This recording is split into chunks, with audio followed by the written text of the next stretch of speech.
Estamos conversando con el doctor Miguel Polaino Ors, profesor de Derecho Penal de la Universidad de Sevilla, sobre Derecho Penal. Doctor Polaino, Miguel, querido amigo, nos habíamos quedado en el bloque anterior reflexionando sobre el tema de los bienes jurídicos. Se dice que el derecho penal protege bienes jurídicos, no los crea, sino que protege bienes jurídicos. ¿Y qué cosas son los bienes jurídicos? Bueno, son lo que la sociedad considera bienes que tienen que ser elevados de tal manera a una categoría muy especial cuya protección debe ser entregada a manos del derecho penal para su preservación, ¿no? Y esto tiene que ver en realidad con el modelo de sociedad también que tenemos, porque así como tú has señalado, por ejemplo, en España, hay casos en los que antiguamente infracciones administrativas eran sancionadas únicamente en ese ámbito, y luego han pasado a convertirse en delitos. Hay otras conductas que fueron consideradas otrora delitos y con el paso de los años han desaparecido. En el Perú, por ejemplo, el Código Penal de 1924 consideraba la infidelidad como un delito, ¿no? Y el día de hoy, pues definitivamente no, porque ya no se considera un bien jurídico tutelable a nivel del derecho penal. Y entonces muchos penalistas han señalado de que el eje central en torno al cual gira el derecho penal es el bien jurídico. Pero tu maestro Günther Jacobs señala más bien de que el derecho penal no protege bienes jurídicos, sino que lo que hace es convertirse en un instrumento que sanciona las conductas que desestabilizan el ordenamiento jurídico y el orden social. ¿Cómo evalúas tú esta relación bien jurídico y quebrantamiento de normas y mantenimiento del orden social? Bueno, se trata de una cuestión fundamental dentro del derecho penal, como tú sabes, ¿eh? En efecto, el concepto de bien jurídico en el sentido de bien, Gut, en alemán, fue incorporado a través de un jurista, Birnbaum, en alemán en el año 1834. En estos casi 200 años, pues prácticamente de manera secular, ¿no?, se ha exigido la presencia del concepto de bien jurídico como contenido de injusto material, ¿no?, como fundamento del injusto material. Y bueno, a lo largo de toda esta evolución tan interesante, con una prehistoria antes de Birnbaum, que se señala, por ejemplo, muy bien mi padre en su monografía conocida, ¿no?, sobre el bien jurídico en el derecho penal, que apareció, Miguel Polaino Navarrete. Así es, en el año 1974, hace más de 40 años, y que ha sido reeditada en un par de ocasiones, y que es un clásico, ¿no?, digamos, en esta materia. Se resalta muy bien pues, toda esa evolución histórica del concepto de bien jurídico.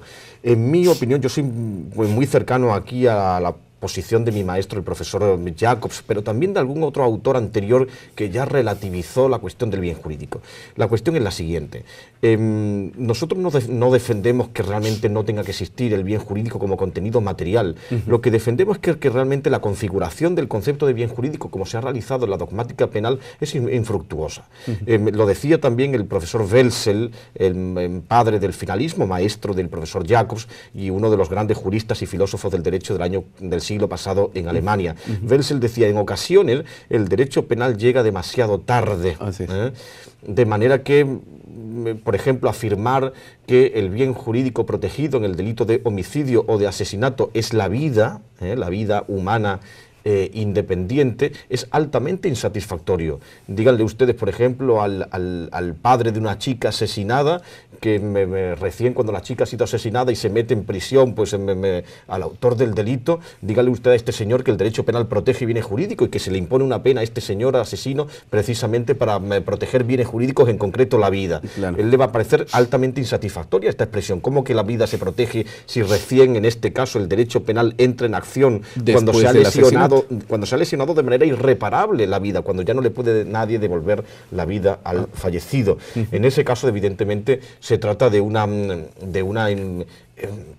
explicación muy insatisfactoria, ¿no? Es verdad que muchos penalistas dicen, bueno, pero es que en este caso es verdad, ya esta vida no ha sido protegida, pero se vincula el concepto de protección de la vida con el concepto de prevención. Entonces se dice, esta vida no, pero a partir de hoy, mañana, realmente intentaremos prevenir otros atentados contra estos bienes jurídicos. Pero mañana llegará otro homicidio u otro asesinato, se lesionará otra vida y demoraremos a un mañana que nunca llega esta actuación de prevención del derecho penal, protección, prevención, que en todo caso demoramos a un futurible que es mañana. Esto es ampliamente insatisfactorio. Precisamente para evitar esto y otras inconsecuencias también del concepto de bien jurídico, el concepto de bien realmente jurídico no es propio ni privativo del concepto de delito. Una catástrofe natural también acaba con la vida de las personas y no es en todo caso una conducta delictiva. Así es. De manera que, precisamente para conceptuar el concepto de delito de manera propia, autónoma, normativa, desde luego que tenemos que echar mano de otra idea diferente a la del bien jurídico. Yo soy, por tanto, partidario también, exactamente igual que el profesor Jacobs, de no defender que el derecho penal protege bienes jurídicos, sino que defiende otra cosa, la protección de la identidad normativa de la sociedad, la vigencia de la norma, que sí queda sin duda protegida en el sentido hegeliano. Tú eres también gran estudioso, como dije antes, de la filosofía. Hegel decía en esta ecuación dialéctica, ¿no? El delito es, la norma es la tesis, el delito es la antítesis, la pena es la síntesis.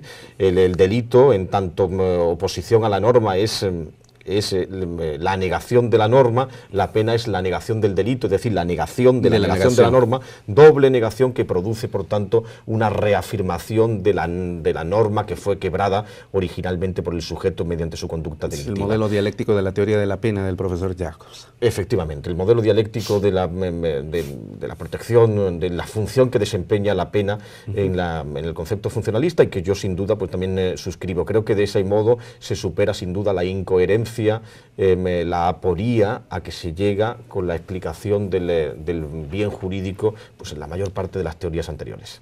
Sí, y que además también viene a ser mucho más realista en relación y comparación con estas famosas teorías de la pena, ¿no? La reeducación, reinserción, resocialización, que digamos en términos prácticos no sucede, ¿no? Bueno, así es, Luis. Vamos a ver la metodología con la que trabaja el derecho penal. Es decir, vamos a entrar ahora al tema propio de la imputación. Es decir, cómo hacemos que una persona que ha cometido una infracción legal, una infracción penal, sea responsabilizada por los efectos de ese acto, ¿no? Entonces, se ha dicho, tú lo has señalado, eres uno de los representantes de esta corriente, según la cual toda la teoría del delito en realidad no es más que una teoría de la imputación. Y la imputación ha sido explicada de diversas maneras, desde que Feuerbach, von Belling, von List en el siglo XIX comenzaron a explicar los mecanismos y los procedimientos técnico-jurídicos con los cuales se lograba realizar el proceso de imputación de las acciones a las personas. En el siglo XX, Hans Welzel, has hecho referencia hace unos minutos a él, maestro de tu maestro, Gunther Jacobs, diseñó una idea según la cual solo se puede imputar una acción en la medida en la que se logre determinar que el resultado obtenido es la consecuencia de la realización de un conjunto de actos ejecutados por el sujeto para lograr obtener un fin determinado. Y que todo resultado que se encuentra al margen de estas consecuencias no forma parte del derecho penal. Como dice el artículo 7º del título preliminar del Código Penal peruano, lo que lo hace finalista, queda proscrita toda forma de responsabilidad objetiva. Es decir, si Juan tiene la finalidad de matar a José y lo hace, y coge la pistola y le dispara y mata a José, y se descubre de que efectivamente ese resultado de muerte es consecuencia de la ejecución de una serie de actos que tenían ese fin determinado, Solo así se puede imputar ese resultado a la acción y entonces avisorar que nos encontramos frente a la comisión de un delito. Esta teoría ha sido llamada la teoría de la acción final o simplemente teoría finalista del delito de Hans Welsel, ¿no? ¿Cómo evalúas tú, con el paso de los años, el uso de esta metodología que, así como aquí en Perú, en España todavía sigue teniendo bastante prestigio, para ser sinceros, y es más, hemos sido casi formados en el ámbito del derecho penal bajo ese manto teórico que nos ha cubierto durante varios años? Bueno, Luis, has introducido en el debate varias cuestiones interesantes, de enorme interés. En primer lugar, sin duda, el concepto de imputación, sobre el que ahora diremos un par de cosas más, ¿no? Y me gustaría añadir un par de cosas más sobre el concepto de imputación. Creo, sin duda, como tú has dicho, que no solamente la teoría del delito, sino que todo el derecho penal no es más que una teoría de la imputación, nada más y nada menos que una teoría de la imputación. Ahora veremos qué significa exactamente eso, ¿no? Pero si echamos un vistazo, digamos, a la evolución dogmática desde el nacimiento del derecho penal moderno, ¿no? Como dijimos antes, desde Feuerbach, realmente se han formulado dos grandes teorías. La teoría del causalismo, por la que tú has pasado de puntillas, ¿no? Quizá porque nos pilla un poco más alejadas en el tiempo, y de la teoría del finalismo, la teoría de la acción final, ¿no? Estas dos teorías, estas dos grandes teorías, que surgió una frente a la otra, el finalismo surge precisamente como crítica y reacción contra el causalismo. Contra el causalismo. Estas dos teorías tenían en común una cosa, que era que echaban mano de un concepto fundamental, en un caso la causalidad, en otro caso la finalidad, que era un elemento de la misma naturaleza, un elemento ontológico, un elemento extrajurídico, prejurídico, naturalístico. La naturaleza, la causalidad era precisamente una causalidad física. Los causalistas del siglo XIX citaban a Newton, y Welsel, que tú has citado, el padre del finalismo, y otros autores de esa época, pues citaban a los autores que defendían la finalidad como explicación de la psicología de la conducta humana. Es decir, Richard Buller, Thomas Erisman, los psicologistas del... psicologistas, Nicolai Hartmann, Bruno Bauch, etcétera, etcétera, ¿no? Entonces, estos dos elementos, el concepto estrella, a pesar de que una teoría surge frente a la otra, estos dos elementos tenían la misma naturaleza, una naturaleza extrajurídica.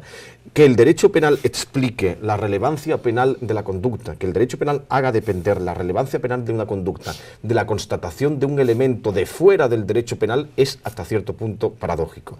Y precisamente ahí, posteriormente, surge a partir de los años 50 de nuevo la reintroducción de un concepto que se había utilizado anteriormente, que es el concepto de imputación. Por primera vez, un concepto de nuevo netamente normativo frente al ontologismo del causalismo y del finalismo. Pero sin duda el finalismo tuvo una ventaja frente al causalismo, y que tiene que ver con la resolución de los delitos de naturaleza dolosa, es decir, aquellas acciones en las que hay intención de su realización, no por una situación causal, sino porque la finalidad es precisamente cometer esos delitos, ¿no? Pero ha tenido pues deficiencias enormes en los delitos culposos cuando nos referimos a las imprudencias, las negligencias, ¿no? Pero permíteme, este tema vamos a conversarlo en el siguiente bloque. Perfecto, encantado. Y vamos a hacer ahora un corte en referente. Magnífico, ya regresamos.